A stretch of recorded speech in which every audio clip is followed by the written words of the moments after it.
Tajuk utama 10 April, Menteri baru mula beri bayangan ramuan capai sasaran Satu Malaysia. Media cetak dan elektronik disaran wujudkan segmen Bina Negara.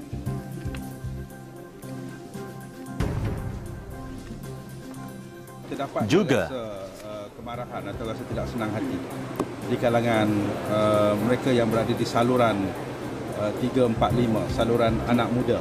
Jadi ini perkara yang saya mesti selami.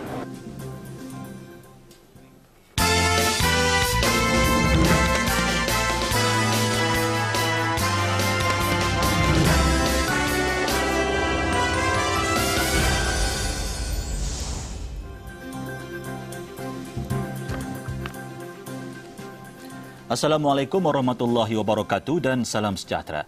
Pattaya hari ini menyambut pemimpin ASEAN dengan penyokong Thaksin Shinawatra menguasai laluan utama ke lokasi berlangsungnya sidang kemuncak ASEAN dengan rakan dialognya. Kejadian memaksa pihak keselamatan membuka laluan alternatif. Antara pemimpin yang terpaksa berdepan dengan semua itu, Datuk Seri Najib Tun Abdul Razak yang hadir buat pertama kali sebagai Perdana Menteri ke sidang kemuncak tahunan itu. Gerakan besar Rakyat Berbaju Merah turut mengadakan demonstrasi di 21 wilayah lain menuntut Perdana Menteri Apisit Wicacira meletak jawatan. Rosli Abu Hassan di Pattaya melaporkan pesawat yang membawa Perdana Menteri tiba di sebuah lapangan terbang tentera laut di Raja Tai di bandar pelancongan ini. Kehadiran beliau bagi meneruskan legasi kepimpinan Tun Abdullah Ahmad Badawi sebagai pemimpin negara dalam keluarga ASEAN. Bertemakan bersama berusaha menangani cabaran global, sidang kemuncak yang berlangsung hingga Ahad ini bertujuan mengadakan perbincangan mengenai isu serantau dan antarabangsa. Bagaimanapun sebagai tuan rumah, Thailand yang berdepan pergolakan politik sekian lama tidak mampu menghalang gerakan ini. Walaupun Abhisit mengisytiharkan hari ini cuti menjadikan rakyat Thailand akan bercuti panjang selama 6 hari, namun ratusan penunjuk perasaan tetap mengadakan tunjuk perasaan.ประเทศ Malaysia อยู่คิดว่าอีก2 นาทีน่าจะยกเลิกลาออกครับ Kumpulan ini berhimpun di pintu masuk lokasi utama persidangan. Tujuannya satu, mengganggu sidang kemuncak. Kumpulan Baju Merah ini menyifatkan tindakan mereka sebagai sah di sisi undang-undang terhadap sebuah kerajaan haram. Berikutan itu, lokasi utama persidangan menjadi antara kawasan yang paling ketat dengan tentera dan polis lengkap bersenjata mengawal. Selepas diperkenan dan diumum semalam, istiadat angkat sumpah menteri dan timbalan menteri berlangsung di Istana Negara siang tadi. Istiadat berlangsung di hadapan Seri Paduka Baginda Yang di-Pertuan Agong Tuanku Mizan Zainal Abidin di Balai Rong Seri Istana Negara. Timbalan Perdana Menteri Tan Sri Muhyiddin Yassin mengetuai barisan menteri dan timbalan menteri mengangkat sumpah jawatan dan taat setia serta sumpah simpan rahsia. Selepas Tan Sri Muhyiddin, istiadat diteruskan secara berkumpulan. 4 menteri di Jabatan Perdana Menteri dan Menteri Dalam Negeri Datuk Seri Hishamuddin Tun Hussein diwakili dalam kumpulan pertama. Majlis bermula dengan penerimaan surat cara pelantikan. Ia diikuti lafaz ikrar sumpah jawatan dan taat setia. Datuk Seri Shahrizad Abdul Jalil mengetuai kumpulan terakhir Jemaah Menteri diikuti 8 lagi kumpulan timbalan menteri. Menteri dan timbalan menteri ini juga dirakam menandatangani dokumen rasmi pelantikan. Majlis ini disaksikan oleh Presiden Mahkamah Rayuan Tan Sri Alauddin Muhammad Sharif dan Ketua Setiausaha Negara Tan Sri Muhammad Siddiq Hassan. Upacara penuh adat istiadat ini disaksikan Raja Permaisuri Agong Tuanku Nur Zahirah dan Perdana Menteri Datuk Seri Najib Tun Razak dan isteri Datin Sri Rosmah Mansur. Hadir sama bekas Perdana Menteri Tun Abdullah Ahmad Badawi dan Tun Dr. Mahathir Mohamad serta isteri masing-masing. Turut hadir isteri timbalan Perdana Menteri Puan Sri Noraini Abdul Rahman. Ramuan mencapai sasaran Satu Malaysia. Semua media cetak dan elektronik perlu mewujudkan segmen Membina Negara. Pendekatan itu diambil Menteri Penerangan, Komunikasi, Kesenian dan Kebudayaan yang diberi tugas mencabar penggabungan 3 kementerian di bawah satu bumbung. Setiap stesen televisyen dan radio misalnya, mesti ada segmen Membina Negara. Tidak boleh hanya untuk hiburan ataupun untuk bersukaria, mencari duit tanpa segmen Membina Negara. Jadi kita akan cuba menghuraikan ini dalam suasana yang lebih jelas apabila kita memulakan tugas rasmi dalam tempoh sehari dua lagi. Konsep membina negara jelas beliau bermakna apa-apa nilai murni yang boleh memperkukuh dan memajukan negara. Walaupun arahan itu bukan berbentuk paksaan, nilai seperti tetera perlu di ketengah media untuk tatapan umum. Sebelum ini, media kerajaan diletak di bawah Kementerian Penerangan dan media swasta pula di bawah Kementerian Tenaga, Air dan Komunikasi. Penggabungan itu memudahkan tugas memantau media. Datuk Seri Dr. Rais turut berterima kasih kepada Perdana Menteri Datuk Seri Najib Tun Razak yang memberi kepercayaan kepadanya untuk terus menganggotai barisan Kabinet walaupun tewas dalam pemilihan UMNO merebut jawatan Naib Presiden. Cabaran terbesar saya meyakinkan golongan belia untuk sokong Barisan Nasional. Itu pula komen Menteri Belia dan Sukan yang baru yang sebelum ini Menteri Penerangan. Terdapatnya rasa kemarahan atau rasa tidak senang hati di kalangan mereka yang berada di saluran 345, saluran anak muda. Jadi ini perkara yang saya mesti selami. Apakah tak cukup tempat bermain atau tak cukup pekerjaan, tak cukup perhatian ataupun ada benda yang terbuku dalam hati mereka yang mungkin selama ini kerajaan belum lagi memenuhi imajinasi mereka. Pandangan itu disuarakan berdasarkan keputusan Pilihan Raya Umum dan beberapa pilihan raya kecil yang lalu. Dalam aspek sukan pula, ia harus memberi fokus kepada semangat patriotisme. Dalam pada itu, Parti Gerakan menyifatkan pelantikan Tan Sri Dr. Koh Su Kun sebagai memperlihatkan keyakinan Perdana Menteri terhadap bekas Ketua Menteri Pulau Pinang itu. Jawatankuasa Pusat Parti menerusi satu kenyataan menjelaskan pelantikan itu akan meningkatkan lagi perpaduan nasional dan prestasi seiring dengan slogan Satu Malaysia, Rakyat Didahulukan, Pencapaian Diutamakan. Penasihat Parti Gerakan Tun Dr. Lim Keng Yeh yang ditemui selepas menyampaikan ucap tama di forum terbuka Anjuran Institut Sedar di Ibu Negara pula memberi nasihat ini kepada Kabinet Rakyat Datuk Seri Najib. Bagi orang lama itu, mereka yang berada dalam Kabinet tidak harus mempunyai sindrom kuasa. Sebaliknya jelas beliau, mereka harus bersikap merendah diri. They must not think that is a reward to them because of their party position. It's a responsibility to serve the people. They have a lot of powers to decide. But if they don't care for the people, then it shows that they enjoy the position more than they care for the people. Sementara itu, beliau turut diminta untuk mengulas mengenai pelantikan Presiden Gerakan Tan Sri Dr. Koh Su Kun dalam barisan Kabinet. Beliau yakin Tan Sri Dr. Koh Su Kun akan berkhidmat dengan penuh integriti kepada rakyat dan negara. Walau bagaimanapun, beliau enggan mengulas lanjut. Don't demand for it. Let the Prime Minister decide. If he thinks that our President or our people can play a role to help him in achieving what he wants to, thank you very much. We will take up the role and we will perform. Bagi Gabungan Dewan Perniagaan dan Perindustrian China Malaysia, jemaah menteri yang diumum semalam mencerminkan suasana baru dengan penampilan kumpulan teknokrat. Dan apa yang perlu ditekankan selepas ini, ketelusan dan urus takbir serta tahap pengurusan cekap. Like domestic trade as well as international trade and in finance and other so-called finance and trade or industry-related ministries. I think it is very critical that strong focus be made in the area of economic revival, in the area of good governance and management. Beliau ditemui selepas forum awam mengenai kewangan Anjuran Institut Sedar. Dan di Johor, sambil melahirkan keyakinan kepada kemampuan Tan Sri Muhyiddin untuk membantu orang nombor satu, Menteri Besarnya juga yakin Kabinet yang baru berupaya memulihkan keyakinan rakyat.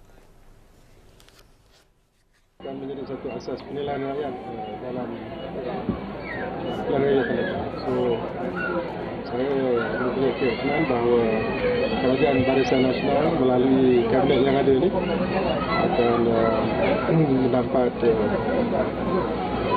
keyakinan rakyat dalam tempoh kita menghadapi pilihan raya akan datang. Terdahulu, Datuk Abdul Ghani menghadiri program bersama Kumpulan Permodalan Nasional Berhad PNB sempena Minggu Saham Amanah Malaysia 2009 di Tabika Kemas, Taman Suria, Ledang, Johor. Kertas siasatan berhubung dakwaan rasuah bekas Timbalan Ketua Menteri 1 Pulau Pinang, Muhammad Fairuz Khairuddin, telah dihantar ke bahagian pendakwaan. Dan menurut Pengarah Siasatan SPRM, Datuk Syukri Abdul, pihaknya berpuas hati dengan hasil siasatan. Kata beliau, pada peringkat siasatan ia telah lengkap dan menyerahkan kepada bahagian pendakwaan untuk tindakan lanjut. Datuk Syukri bagaimanapun enggan mengulas sama ada Muhammad Fairuz akan ditahan. SPRM membuka kertas siasatan berhubung dua pemimpin PKR Pulau Pinang berhubung aduan penyelewengan membabitkan syarikat kuari di seberang perai. Chief Inspector Azila Hadri, seorang daripada dua tertuduh yang dihukum gantung sampai mati setelah didapati bersalah membunuh wanita Mongolia Atantuya Sharibu, memfailkan notis rayuan siang tadi. Notis dikemukakan Peguam J. Kuldip Kumar di Pejabat Pendaftar Mahkamah Tinggi Shah Alam. Seorang lagi tertuduh, Korporal Sirul Azhar Umar yang turut dijatuhi hukuman sama dijangka berbuat demikian Isnin ini melalui peguamnya Ahmad Zaidi Zainal. Semalam Mahkamah Tinggi Shah Alam memutuskan kedua-dua tertuduh dihukum gantung sampai mati setelah didapati bersalah membunuh Atantuya 3 tahun lalu.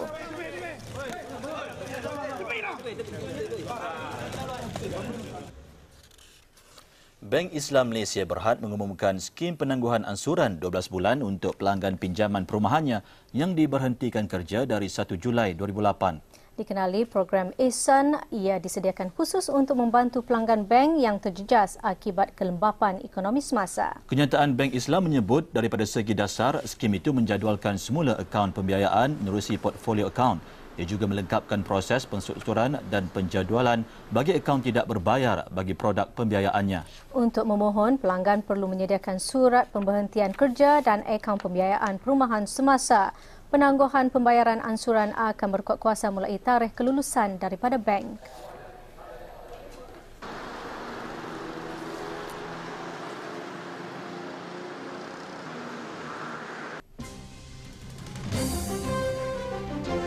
Faktor ekonomi semasa tidak halang orang ramai berkunjung ke PC Fair.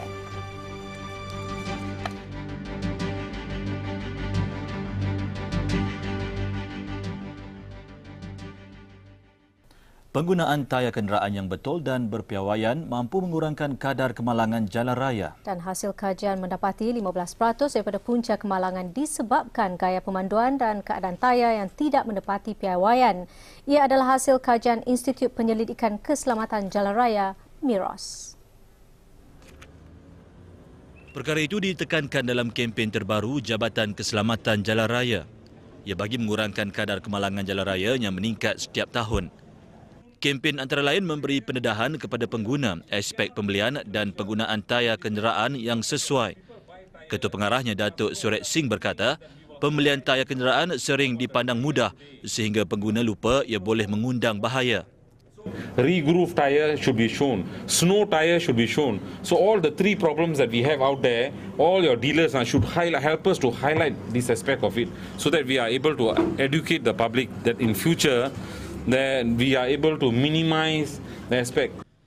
Beliau ditemui ketika kempen advokasi keselamatan jalan raya dan majlis JKJR bersama media di Plaza Tol Lebuh Raya bertingkat Ampang, Kuala Lumpur. Pelbagai agensi berkaitan akan turut sama dalam kempen ini, terutamanya pengedar tayar kenderaan. Antara pendekatan diambil, kempen menerusi laman web agensi berkaitan, poster serta iklan. Those group, 50% of those, they are tire related. So bermaksud tayar botak ke, tayar puncture ke, tayar lama ke, whatever lah, related to tayar. Of course, just now I dah bagi tahu maklumat tambahan pasal yang ada lagi yang pasal brake. As we know, brake dengan tayar they are satu sistem lah tu. So in fact, brake is even higher. It's much higher. It's near to 50.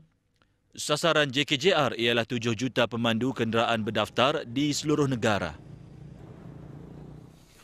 Dan ini pula syarat baru yang bakal dilaksanakan Jabatan Pengangkutan Jalan JPJ bagi jual beli kenderaan.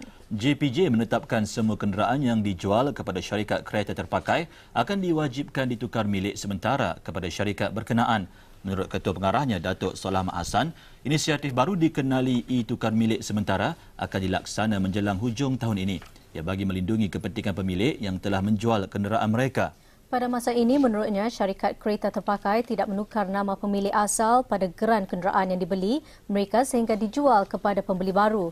Syarikat menjual kenderaan terpakai katanya tidak mahu terbeban dengan bayaran pertukaran milikan RM100 dan menjalankan pemeriksaan di Puspakom. Selain perlu melakukannya sekali lagi apabila ada pihak membeli kenderaan terbabit. Masalah juga timbul pada pemilik asal apabila kenderaan yang dipandu uji disaman atas pelbagai kesalahan. Dan untuk tidak membebankan syarikat kereta terpakai, dengan syarat baru itu, bayaran lebih rendah dikenakan daripada biasa. Datuk Solah berkata demikian di Kuantan selepas mengadakan dialog bersama pengedar dan penjual kenderaan, syarikat keuangan dan insurans. Detik Niaga ini dibawakan khas oleh Bank Rakyat, bank pilihan anda. Negara mungkin memerlukan mini bajet ketiga jika pakej rangsangan sedia ada gagal merangsang dan merancakkan ekonomi negara. Walau bagaimanapun, tegas penasihat Parti Gerakan, tumpuan harus diberikan terhadap pelaksanaan mini bajet yang diumumkan baru-baru ini. Quite a lot of it was already in the 9 Malaysia plan.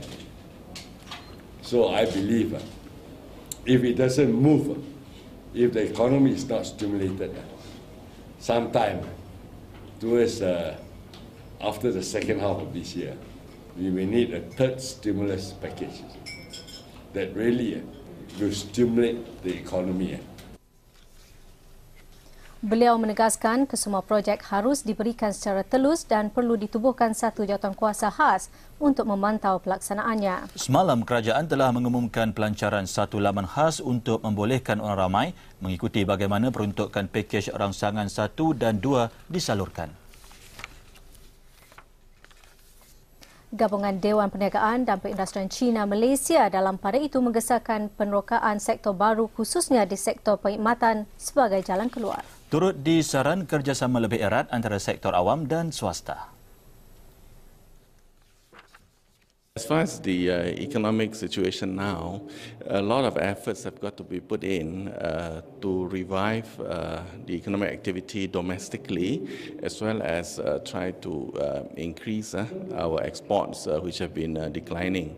So this calls for a collaborative effort between private sector and the government.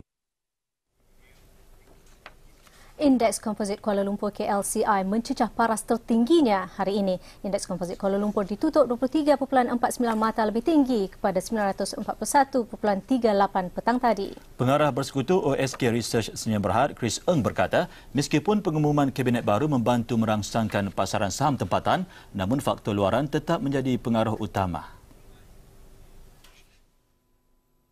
As well, the overnight strong rally on the Dow over in the US is also one of the driving factors for the market today. That being as well, many markets are closed for the Good Friday holiday, so Malaysia may get more attention. I think of the major Asian markets, we only have Shanghai, the Nikkei, the Korea and Malaysia open today. So Malaysia, I think, has received more than its fair share of attention today. Tambah beliau, prestasi pasaran saham tempatan dijangka bertambah kukuh sekiranya indeks Dow Jones di Amerika Syarikat melepasi paras 8,200 mata minggu depan. Ramalan OSK Research bagi prestasi KLCI minggu depan pada paras 960 mata. Ekonomi Malaysia dijangka pulih menjelang akhir tahun ini. Namun, firma penyelidikan Kenanga Research tetap mempertahankan unjuran keluaran dalam negara kasar KDNK pada 0.6% bagi 2009. Menurutnya, sasaran itu bersandar kepada tanda arah tuju ekonomi global dan domestik yang masih tidak kelihatan. Katanya, ekonomi Malaysia mungkin mengalami keadaan yang paling teruk dalam separuh pertama 2009. Ekoran penurunan ekspor dan data pengeluaran yang kurang memberangsangkan, Kenanga Research turut mengunjurkan KDNK mungkin menjunam sehingga negatif 2.6% bagi suku pertama tahun ini. Vietnam mungkin menyaksikan pemberhentian sehingga 500,000 pekerja tahun ini. Pembuangan itu berikutan impak krisis ekonomi global yang kian meruncing. Cakaran itu dibuat Institut Sains dan Kajian Sosial Kementerian Pekerja di Vietnam, Melissa. Menurut institut itu, sektor buruh intensif seperti syarikat pemprosesan dan ekspor antara yang paling teruk terjejas. Bagi mengekang kenaikan kadar pengangguran itu, kerajaan Vietnam telah mengambil beberapa langkah proaktif. Antaranya pemberian pinjaman kepada penganggur, pemberian subsidi pendapatan dan memberi sokongan kepada mereka yang mencari pekerjaan.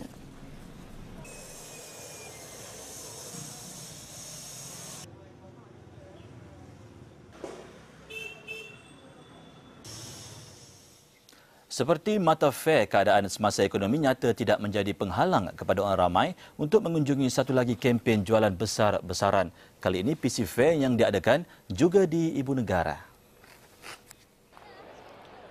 PC Fair ini diadakan di Pusat Konvensyen Kuala Lumpur bermula hari ini sehingga Ahad. 255 gerai pameran menawarkan pelbagai tawaran dan diskaun menarik. Antara yang menarik minat, komputer, telefon bimbit dan perkhidmatan jalur lebar. It's a necessity now. I need to buy, to use, because my business need computer. Yes. My computer and my children need it for their homework and everything. Bagi saya sebagai student, saya rasa memang komputer ni macam penting untuk saya dan macam makan nasi hari-hari sebab penting untuk saya untuk buat assignment dan sebagainya lah. Turut disediakan khidmat nasihat percuma PC Guru membantu orang ramai membeli dan menggunakan komputer dengan berhemah. Kita kena tanya diri kita sendiri. Apa kita nak guna PC itu sendiri. Kan orang kadang-kadang beli PC itu mungkin dia nak beli yang canggih punya, tapi kalau dia tak memaksimalkan penggunaan capability PC itu sendiri, jadi itu satu pembaziran. Dan ini pula Karnival Kerjaya dan buat julung kalinya ia dianjur oleh Universiti Putra Malaysia. Karnival secara khusus dianjur Sekolah Pengajian Siswazah Pengurusan. Ia dijayakan 17 syarikat yang memberi pelbagai pendedahan termasuk teknik menghadapi temuduga. Program yang berlangsung selama 2 hari bermula semalam hingga hari ini mendapat sambutan yang cukup menggalakkan di kalangan pelajar. Kira-kira 500 pelajar hadir bagi membantu mereka mendapatkan pekerjaan setelah menamatkan pengajian. Dalam pada itu, 7 syarikat mengadakan sesi temuduga untuk menawarkan hampir 100 jawatan kosong dalam bidang pengurusan. Antara yang dicari, keuangan, pemasaran dan pengurusan sumber manusia. Ada orang yang memang buang kerja sebab ada limitasi. Okay? Di mana Prudential sekarang kita nak buat expansion. Maksudnya kita nak lebih ramai. Especially kita ada Prudential BSN, kita nak lebih ramai Bumi Putra untuk menjadi perancang kewangan kita. Ini adalah salah satu cara kita nak menolong kita punya para siswi dan siswazah di Malaysia ni. Kita nak tolong memberi pengalaman bekerja kepada mereka supaya bila ekonomi dah okey, so dia orang dah ada experience, dia orang dah ada knowledge, so dia orang boleh bekerja untuk masa depan. Dalam keadaan gawat sekarang ni, memang masa ni lah sebenarnya pelajar ambil peluang. Ambil peluang sesuatu syarikat tu yang memberi kelebihan kepada pelajar. Selain tawaran jawatan kosong, pelajar turut didedahkan dengan beberapa sesi dialog dan ceramah oleh pakar yang berkaitan. Sesi temuduga turut dijalankan. Student boleh mendapat pengalaman interview daripada agensi-agensi yang terlibat. So mau interview tu maybe boleh bagi prepare lah kat diorang kan untuk hadiri yang yang betul punya interview kan. So kalau dah macam tu maybe sebab kita kan banyak yang macam tak boleh nak takut nak cakap kan. So kalau dah ada mau interview maybe ada experience. Ini pula tawaran beasiswa kepada pelajar Islam yang mahu melanjutkan pengajian ke Universiti Al-Azhar, Mesir. Amanah Raya Berhad ARB dengan kerjasama Yayasan Taqwa Majlis Agama Islam Wilayah Persekutuan menawarkan beasiswa untuk bidang pengajian Islam. Dalam satu kenyataan, ARB kepada bernama permohonan terbuka kepada semua warga negara Malaysia beragama Islam yang memenuhi syarat ditetapkan. Pelajar cemerlang dalam Sijil Pelajaran Malaysia SPM atau Sijil Tinggi Agama Malaysia STAM dalam mata pelajaran syariah, bahasa Arab, bahasa Inggeris dan yang berkaitan. Latar belakang dan sosioekonomi keluarga seperti anak yatim, ibu bapa berpendapatan rendah dan jumlah adik-beradik juga diambil kira dalam proses pemilihan. Pelajar berminat boleh mendapatkan borang permohonan melalui laman web tertera atau menghubungi talian telefon untuk maklumat lanjut. Tarikh tutup permohonan 17 April depan.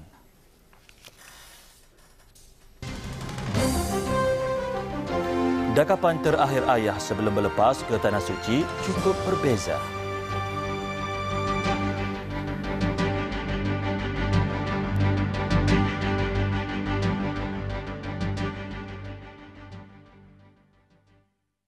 Langgani pakej SMS Bulletin TV3 sekarang. Untuk pakej bulanan SMS BUY jarak TV3 ke 26000. Untuk pakej mingguan SMS BUY jarak WTV3 ke 26000. Jenazah 4 rakyat Malaysia yang terbunuh dalam kemalangan di Bir Ali, Madinah Rabu lalu dikebumikan di tanah perkuburan Islam Baqi, Madinah selepas solat Jumaat. Semua jenazah sebelum itu disolatkan di Masjid Nabawi. Sementara itu, anak sulung daripada seorang yang terbunuh, Allahyarham Abdul Jalil Ahmad, memberitahu dakapan ayahnya cukup kuat dan berbeza daripada biasa.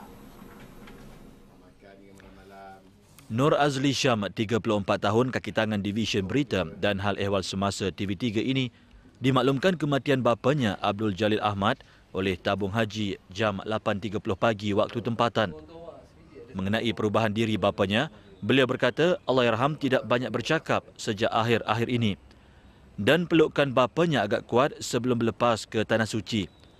Turut diceritakan detik cemas dihadapi ibu bapanya. Ibu tak cakap apa, cuma dia kata keadaan bas laju lah, menurut dia laju dan cuba nak mengelak lori terbalik sebab akibat angin lintang di Bir Ali. Mengelak tu langgar divider, lepas tu terbalik di lereng batu. Dan ibu saya duduk tepi, ayah saya himpap ibu saya, dan di atas ayah saya barang-barang himpap ayah saya. Dan ayah saya pensan di tempat kejadian. Tambah Azli Syam, bapanya tidak membuat persiapan awal, sebaliknya hanya menyediakan kelengkapan 2 jam sebelum berlepas ke Tanah Suci. Rasa kosong lah sebab selama ni kat rumah ni dia pun ada macam-macam kan. Macam dia hantar saya pergi sekolah, balik sekolah. Mak saya pun dia hantar balik jemput semua tu kan. Kalau tak ada tu, terfikir juga siapa yang akan ambil tanggungjawab tu kan. Sementara itu, ibunya Noraini Hashim, 54, yang cedera ringan akan meneruskan ibadah umrah. Beliau dijangka pulang 20 April ini. Turut maut dalam kemalangan Rabu lalu Muhammad Ali Borhan, 68 tahun dari Melaka, Rozita Jamaluddin, 43 tahun dari Perak dan Samad Samad, 60 dari Selangor. Dua kejadian pergaduhan itu antara cabaran yang diharungi 6 bulan lalu. Namun kini situasi di Timor Leste terkawal. Semuanya hasil kehadiran 136 anggota pasukan Gerakan Am PGA Brigade Utara bersama 41 negara lain dalam misi pengaman Pertubuhan Bangsa-Bangsa Bersatu di Timor Leste, UNMIT.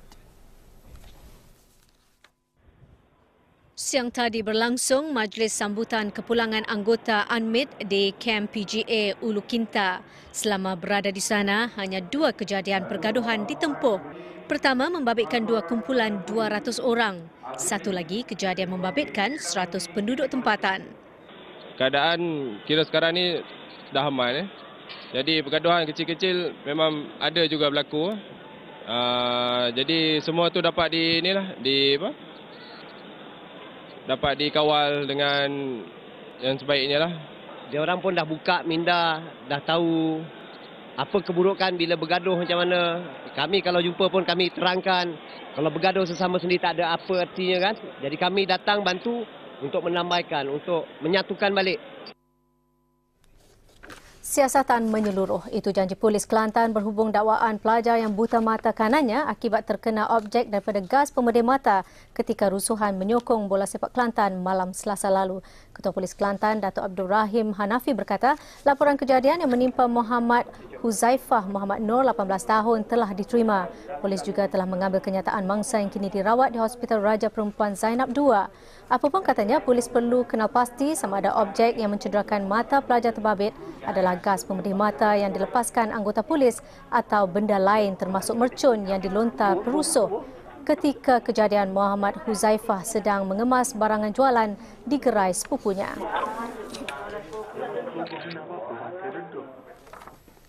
Di Johor Bahru, Kastam Diraja Malaysia berjaya merampas kira-kira 5 juta batang rokok pelbagai jenis bernilai lebih 4 juta ringgit termasuk cukai dan duti.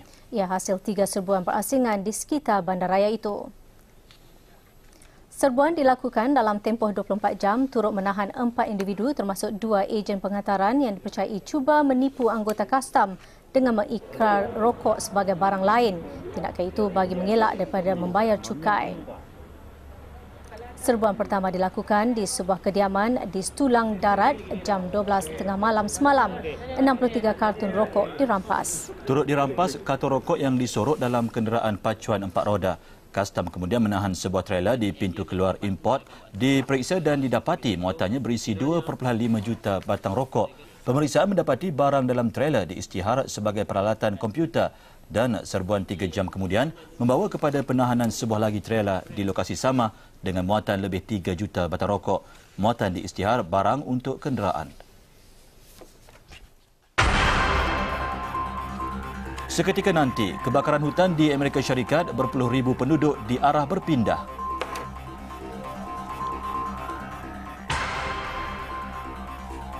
Juga warga emas Pilu bertahun-tahun menanti kepulangan 2 anak.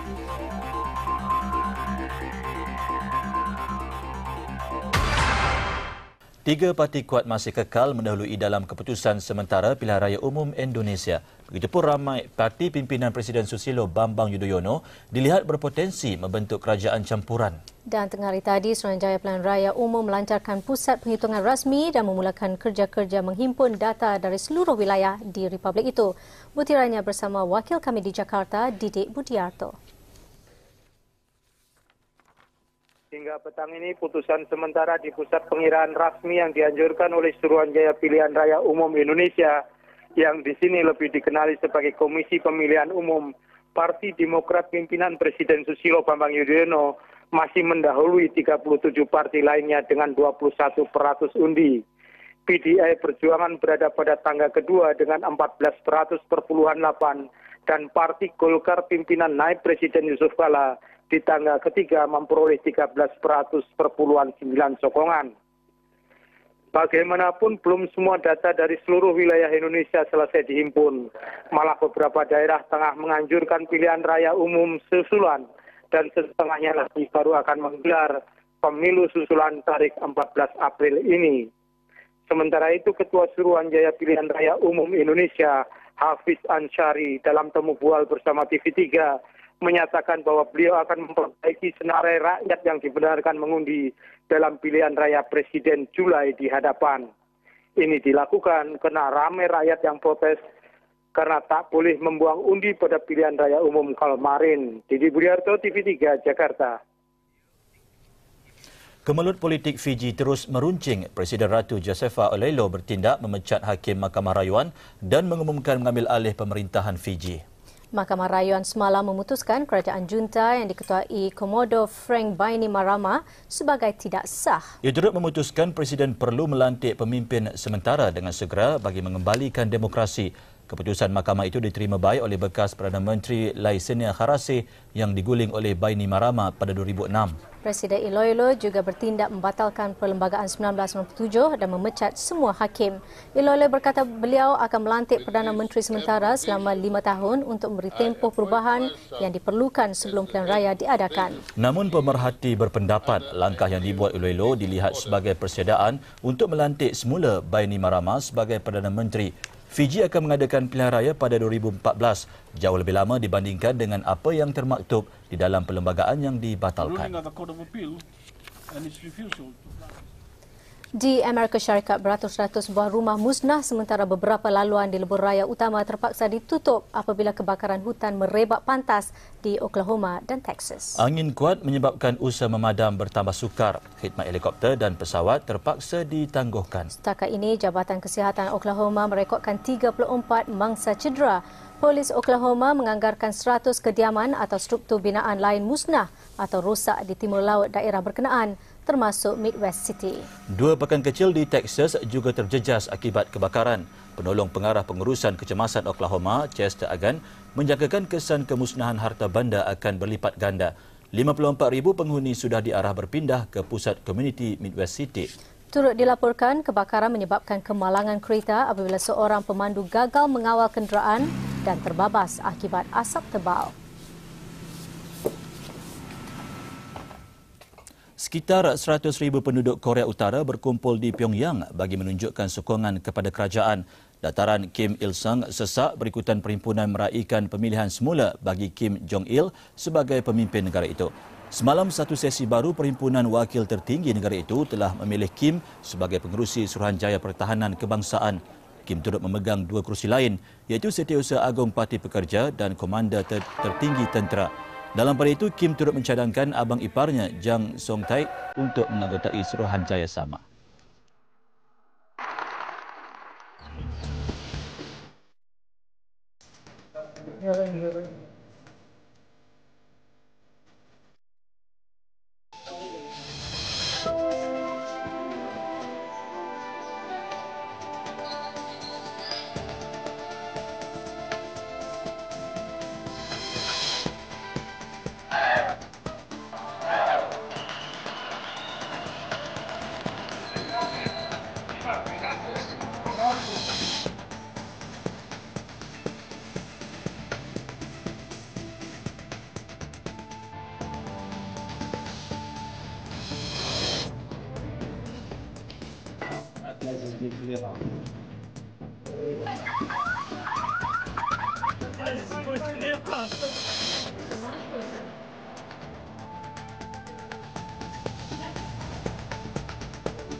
Chung Tai Beng Hai menentang New Zealand buru tempat ke final Hoki Piala Sultan Azlan Shah.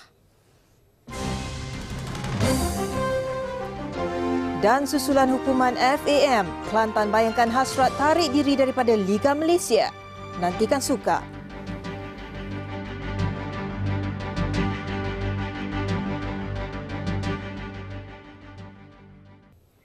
Salam sejahtera. Semangat skuad Kelantan untuk terus bersaing pada Liga Super musim ini tetap kental meskipun tidak lagi dibenarkan beraksi di arena sendiri Stadium Sultan Muhammad keempat di Kota Baru. Malah Persatuan Bola Sepak Kelantan sanggup menjadikan Stadium Nasional Bukit Jalil gelanggang keramat untuk baki Liga musim ini. Bagaimanapun mengambil kira juga faktor keuangan, KAFA membayangkan akan menarik diri daripada Liga Malaysia sekiranya Stadium Nasional Bukit Jalil gagal mengambil kehadiran penonton. Bukit Jalil Darul Naim secara rasminya. InsyaAllah perlawanan menentang Selangor yang akan berjalan di stadium ini akan berjalan dengan baik. Tan Sri Anwar Musa yang membuat tinjauan di Stadium Nasional Bukit Jalil petang tadi turut menyatakan rancangan KAFA memindahkan skuadnya ke Kuala Lumpur. Ia berikutan kos tinggi buat KAFA yang terpaksa beraksi di luar Kota Baru untuk baki musim ini. Selain beban terbaru denda lebih RM100,000 yang dikenakan FAM semalam gara-gara sikap liar penyokongnya. Begitupun jika Stadium Nasional Bukit Jalil gagal menarik kehadiran penonton setianya, KAFA tiada pilihan lain menarik diri daripada Liga Malaysia. KAFA mengakui kutipan tiket di Stadium Sultan Muhammad keempat musim ini nadi kepada keampuhan keuangan KAFA. Dianggarkan KAFA mampu meraih RM100 hingga RM200,000 untuk setiap perlawanan. Justru sekiranya FAM kekal dengan hukumannya, KAFA mengakui bakal berdepan kesukaran dan terpaksa melupakan saingan Liga Malaysia musim ini. Kelantan tampil sebagai tuan rumah menentang Selangor di Stadium Nasional Bukit Jalil esok untuk aksi Liga Super. Semalam, FAM mengenakan denda lebih RM100,000 terhadap KAFA membabitkan 4 pertuduhan berasingan.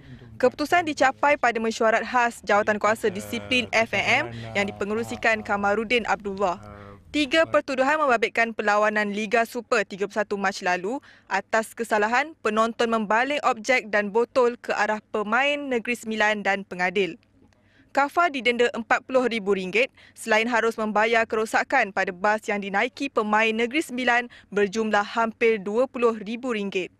Manakala satu lagi pertuduhan pada perlawanan separuh akhir Piala FA juga menentang Negeri Sembilan Selasa lalu, KAFA didenda RM50,000 juga terpaksa menanggung kos kerosakan yang lain.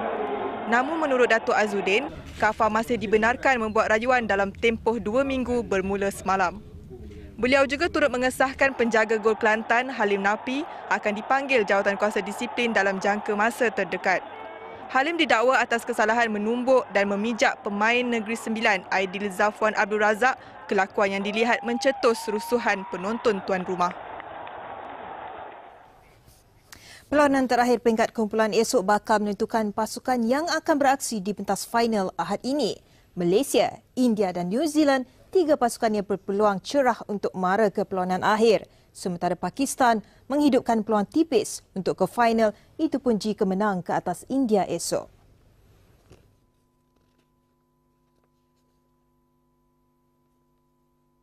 India dan New Zealand terus mengikori rapat dengan 5 mata selepas 2 keputusan seri dan 1 kemenangan. Sementara Pakistan dengan 3 mata masih berpeluang ke final, namun tugas sukar menanti perlu menundukkan India. Meskipun sudah memadai dengan keputusan seri untuk ke final, Malaysia tetap waspada ancaman New Zealand. New Zealand ni pun satu pasukan yang kuat lah. So kita akan beri tumpuan yang bagus dan kita akan cuba main dengan New Zealand supaya kita boleh masuk ke final. Di sebalik reputasi selaku pilihan utama New Zealand dalam kejohanan edisi kali ini, keputusan menang 1 dan seri 2 perlawanan sedikit mencemaskan jurulatih Shane McLeod. Namun masih berbaki 1 perlawanan, Shane tetap optimis New Zealand mampu ke final meskipun menyedari lawan terakhir menentang Malaysia esok halangan yang sukar. I was impressed with Malaysia last night. I thought they played a very good game against Pakistan and deserved to the victory.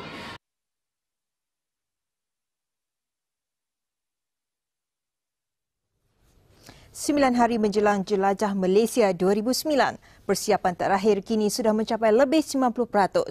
260 daripada 21 pasukan sudah mengesahkan kehadiran mereka. Apa yang menarik jelajah kali ini bakal disurikan dengan kehadiran jago kiri negara Azizul Hasni Awang selaku ikon perlumbaan. Azizul Hasni yang diundang sebagai ikon jelajah Malaysia 2009 akan menyertai acara sampingan yang telah diatur di setiap negeri. Menurut pengarah operasi jelajah Malaysia 2009, Emir Abdul Jalal, kehadiran Azizul sudah pasti dinanti oleh ramai peminat sukan lumba basikal Malaysia, memandangkan kejayaan anak muda ini memungut pingat perak pada kejohanan trek dunia di Pruskov, Poland Mac lalu. Dalam pada itu, majlis yang tadi turut mengumumkan Revive sebagai minuman isotonik rasmi jelajah Malaysia kali ini.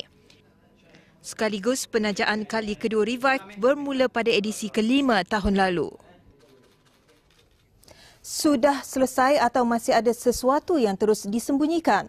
Persoalan yang pastinya timbul di kalangan wartawan yang menghadiri sidang media Persekutuan Bowling Padang Malaysia PLBM malam semalam. Menurut Presidennya Tun Ahmad Saraji Abdul Hamid, isu pergantungan 3 atlet bowling padang kebangsaan, Siti Zalina Ahmad, Nur Hashimah Ismail dan Maisara Amiluddin selesai. Hukuman mereka ditarik balik dan mereka boleh kembali menjalani latihan. Bercakap kepada media, Tun Ahmad Saraji berharap isu terbabit dihentikan. Begitupun yang menjadi kemusykilan pihak media, mereka dilarang mengajukan sebarang pertanyaan kepada ketiga-tiga atlet. Dan atlet terbabit juga sebenarnya kecewa PLBM tidak memberi penjelasan mengapa pergantungan mereka ditarik balik. Meneruskan sukan malam ini, rangkuman antarabangsa, berita buruk buat Arsenal apabila terpaksa melupakan hikmat William Gallas untuk baki aksi Liga Perdana Inggeris musim ini. Gallas cedera ketika perlawanan suku akhir Liga Juara-Juara ketika Arsenal seri 1-1 menentang Villarreal Selasa lalu. Menjelang saingan MotoGP Qatar hujung minggu ini, Lita Losail bakal menjadi lokasi pertama dari 17 pusingan dengan pelumba Yamaha Valentino Rossi turun mempertahankan kejuaraan. Manakala Bridgestone akan tampil pembekal utama tayar buat kesemua 11 pasukan bertanding. Bola keranjang NBA, pemain Houston Rockets Ron Artest muncul wira pasukan apabila menyumbangkan 26 mata di samping 20 mata lagi menerusi pemain import dari China Yao Ming.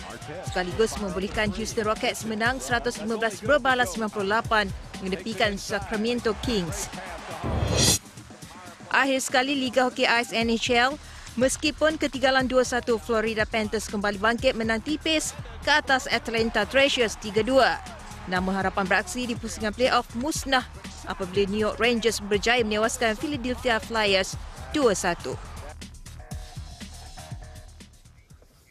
Sekian buat waktu ini, teruskan bersama Buletin Utama. Salam hormat.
Ini kisah hibah sepasang warga emas dari Kota Marudu, Sabah. Menagih kabar dua anak yang berhijrah mencari pekerjaan di Semenanjung 16 dan 9 tahun lalu. Utuh Batuah 69 tahun dan isterinya Zizah Tudung 66 tahun menggagahkan diri merentasi perjalanan sejauh lebih 100 km untuk ke pejabat TV3 di Kota Kinabalu. Harapan mereka hanya satu, memohon untuk mendapatkan bantuan mengesan dua anak mereka. Anak pertama pasangan warga emas ini, Yadi Utuh, keluar mencari kerja di Johor pada tahun 1993. Namun setelah 2 kali mengirimkan wang, dia tidak lagi menghantar sebarang berita. Lepas begitu dia mengirim lagi 500. Aku bukan lagi aku nampak duit itu, aku nampak muka dia sudah. Sampai sekarang adalah balik. Seorang lagi anak pasangan ini dikenali Dahlan Zainuddin Utuh, turut gagal dikesan setelah berhijrah mencari pekerjaan di Selangor pada tahun 2000. Kehilangan kedua-dua anak itu juga mengganggu kesihatan mereka. Lepas itu, dari situlah maka telefon pun tiada sudah. Sampailah sekarang ini.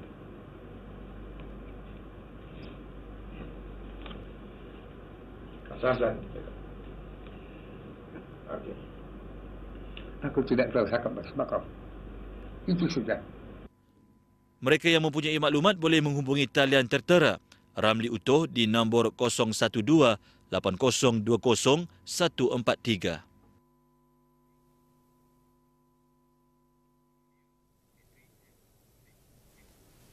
Di Telipuk juga di Sabah, seorang gadis berusia 15 tahun dilaporkan hilang dari rumahnya awal pagi semalam. Nur Syazira Asran disedari hilang kira-kira 5.15 pagi. Tambah membingungkan, keluarga terbabit dilaporkan menerima panggilan telefon daripada seorang lelaki 10.30 malam semalam. Kononnya gadis itu ada bersamanya. Keluarganya membuat laporan polis di Balai Polis Menggatal. Nur Syazira, anak kedua dari 6 beradik, lazimnya bangun jam 5 pagi untuk menyidai pakaian di luar rumah. Ketika kejadian semalam, keluarganya mendapati dia hilang begitu sahaja, dikhuatiri dilarikan pihak tertentu. Manakala kain basuhan tidak sempat disidai. Mereka yang mempunyai maklumat diminta menghubungi talian tertera.